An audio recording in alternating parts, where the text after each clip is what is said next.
Hey, this is Hans from Requests for Music.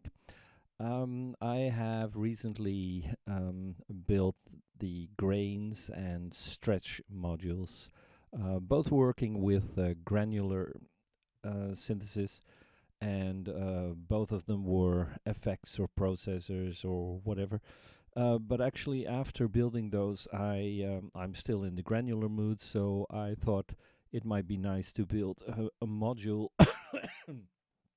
Excuse me, build an oscillator that is working with this granular stuff. So I built a module called Granoz, which is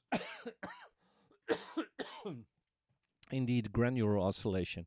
And I'll first of all go over the module itself. Let's switch this align module out so I can put it somewhere in the center.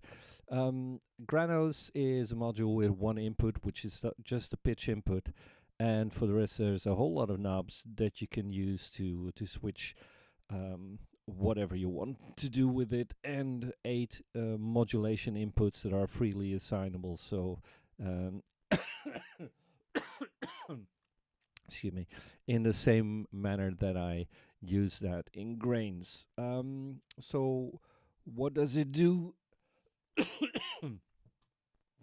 Jeez. The input, pitch inputs, and no, well, I don't even need to get the pitch input straight away. Actually, first of all, I'll take a scope out so you can see what it does. It has a left and a right output. If I put the left output in, I'll dial this back a bit. What it has is it has tuning, fine tuning, and amplifier. It has a wave A and a wave B. There's 2 waves in there, 2 oscillators, and you can actually morph between those. And I'll switch the blending off because wave A and B are morphed, and so the waves have a setting from sine wave to triangle to sawtooth to square wave. So those are the basic settings. And when you have a wave wave B that has the same options, you can morph between the 1 and the 2. So if I put this on triangle, I can morph from a sine wave into a triangle. If I set this to a sawtooth, I can go from the sine wave into the sawtooth. If I go to a square wave, it goes from the sine wave into the square. And obviously, if I go to any of those others, if I want to go from a triangle into the sawtooth, it will allow you to do that with a morph. So that's not too difficult. Then besides that, I have a blending, because this is where all the grain stuff begins. I can put blending on, and then there's grains coming in, and the grains can be set in speed or length, sorry, in length and in density and overlap. And apart from that, I have settings for how much the grains can spread over the pitch, and how they spread if they remain symmetric on both sides of the chosen pitch, or only below or only above. So that's basically that kind of stuff that you have. And then there's some more in here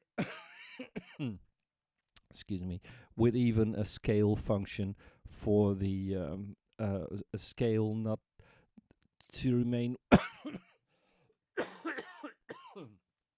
Jeez. To remain within a certain key scale, and where you can set, for instance, a minor scale and change the root for that, and the grains will follow that. So let's just start off with this, and I'll take the scope out and I'll put some echo in, because that's what I like in my sound, and it always put some stuff together. So let's take this in there and bring this here, and let's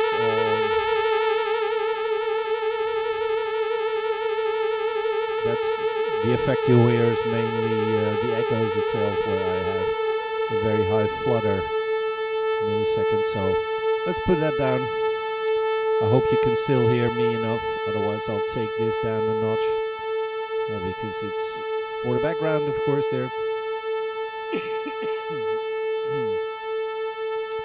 And so this is basically the sound where I can go. Let's take it back to a sine wave first, and as I said, I can morph from the sine wave into that sawtooth or anywhere in between. I can of course dial on the tuning,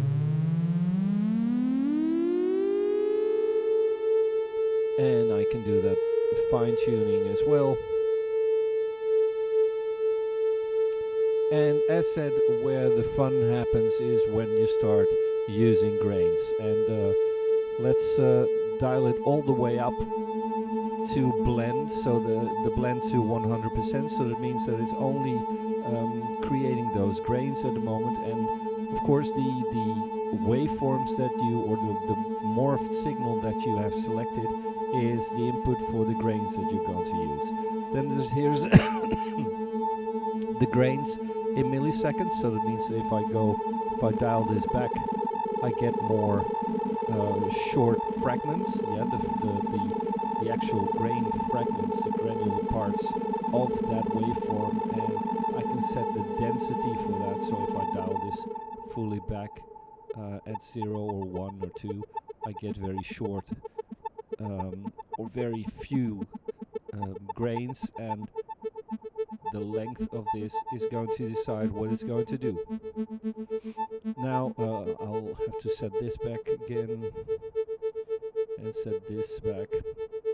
So it's a standard sort of wave at the moment. And as said, these grains, the length decide how long that is going to take. The longest is 300 milliseconds. So this is the longest that you can get it to sound, and the overlap means that it's using less or more grains to overlap in the sound, so you get a more fluent sound. So if I take the pitch in here,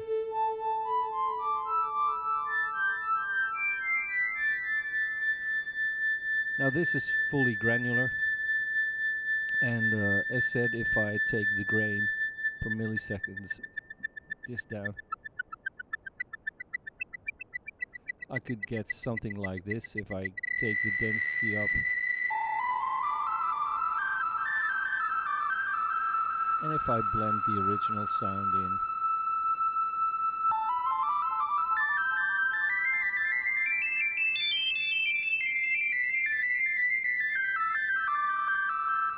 I could get this.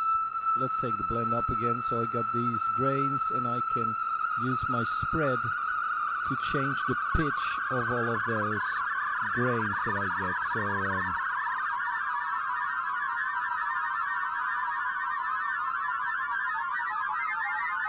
and that can go up to 1200, so it means that you're going up an octave and down. And the spread mode, as said, this will go underneath that chosen pitch, and this will go over the other pitch that you've chosen.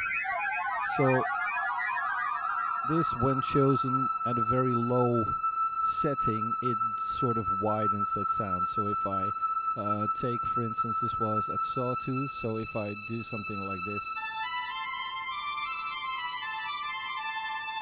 I could get sort of a more spread sound. And if I don't take the spreading too high, or otherwise I get something like this, but otherwise I get indeed a very rich kind of pitch. And let's take this down an octave. Take an octave down again. Something like this. For the rest, I have a phase where you change the phase per grain, and the stereo width. If I take this down, if I take my echo down as well, the width changes the stereo width of the chosen grains. So dial this up again, dial this up again.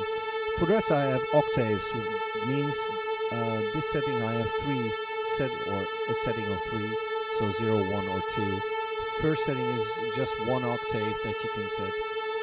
If it goes to 2 octaves, the grains are spreading over those 2 octaves, and if I set it to this, then the highest setting, it will change over those 3 octaves. The octave depth then decides how much indeed those grains will spread over that. So I could set it to 0, of course, but I could set it up all to 24. So let's take the density down. And let's take this up. And spread mode, yeah, that's okay. I could really play around and mess around with that, taking the grain length even further up, maybe take the density up a notch. And this is still on top of the original oscillator sounds that you can mix in. Then in the end, after these, I have a scale and a root setting. The scale setting is where you can set it to a specific key scale. So in this case, it's set at major. Let's take the octave depth a bit down.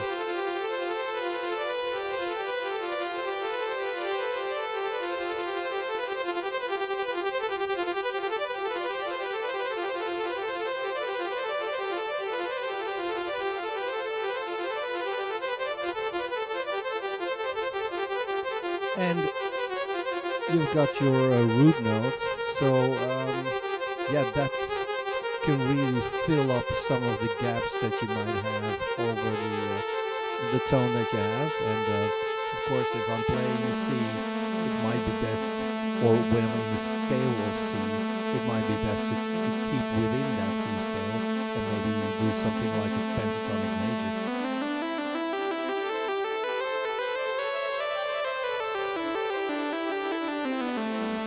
Actually playing the minor, so but anyway, I could use that too.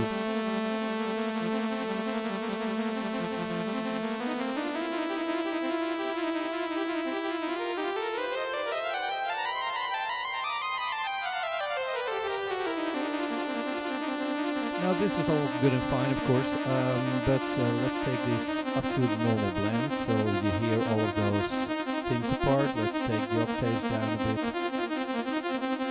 And don't spread that much.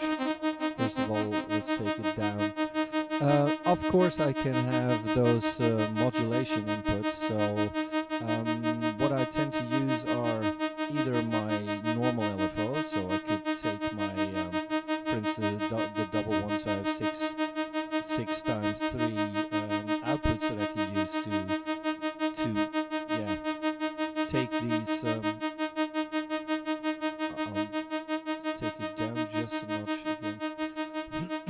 Take the LFOs to modulate these inputs, or what I often use as well is my randomizer. The randomizer, which is just a sort of a sample and hold, but with the extra that you can blend or you can slew within the values that it creates, and take that as an output and use the modulation inputs with that. And if I need to set a specific level that it can work with, I can use this attenuator that I've, hang on. I can use my attenuator, so that's FET, which I've introduced as a free module, I think last week or something. So, for instance, if I would take my let's maybe it's best to let it listen with the original value, because I can still tune this. So now you listen to the random setting, and this is with a slew setting of 0. There's still some sort of portamento in there, but if I dial this up, you can hear that it goes like that. And if you want to set a specific range, take it through the attenuator, dial that up, and you can do something like that with it. So I can use this for tuning, but I can also use it for the fine tuning. I can use it for for the wave setting, but then I'll need, sorry, wrong one. I need a higher setting to switch this on actually, and I might even, it doesn't seem to work properly, maybe faster. Well, I'll take it out. I might have to amplify this further even.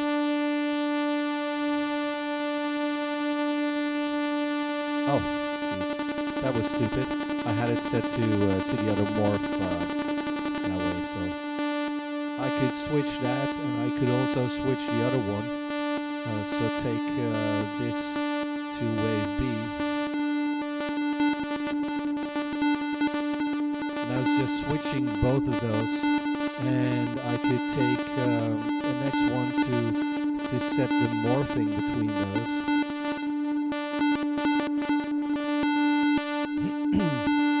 Now let's take it back to blending to the grains.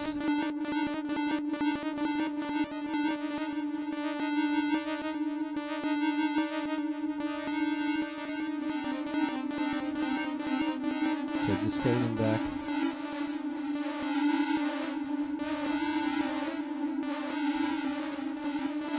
So you can get very experimental with this, as you can hear. This is the original output without any echoing, so this is what you can get out of that module in that way. So yeah, that's basically it for the Granoz module. I hope you like it. It'll be in the stores within a couple of days, I think. So I'll see you back in the next video. Cheers. Bye-bye.